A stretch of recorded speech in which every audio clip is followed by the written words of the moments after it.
Sa makipot na bahagi ng Bueno Fonteno Cave sa Italy, dahan-dahang binuhat ng babaeng cave explorer na natrap at nahulog doon mula pa noong linggo.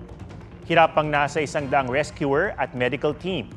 Ang pinaghulugan kasi hindi pa nagagalugan at nasa 100 metro ng masisikip na lagusan ang kailangang paluwagin. Sa ulat ng local media, stable ang lagay ng babaeng naka-stretcher at baka sa Huwebes pa siya makalabas. Lumalabas na noong 1 taon, natrap na rin doon ang babae.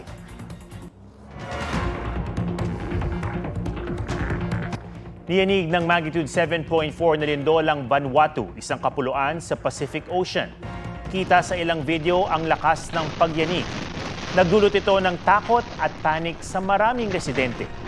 May mga pagguho pa dahil sa pagyanig. Kabi-kabila rin ang mga napinsalang gusali. Sa datos ng local police, isa ang napaulat na nasawi, habang ayon sa United Nations, kinukumpirma ba ang 6 na naitalang patay. Huwag magpahuli sa mga balitang dapat niyong malaman. Mag-subscribe na sa GMA Integrated News sa YouTube.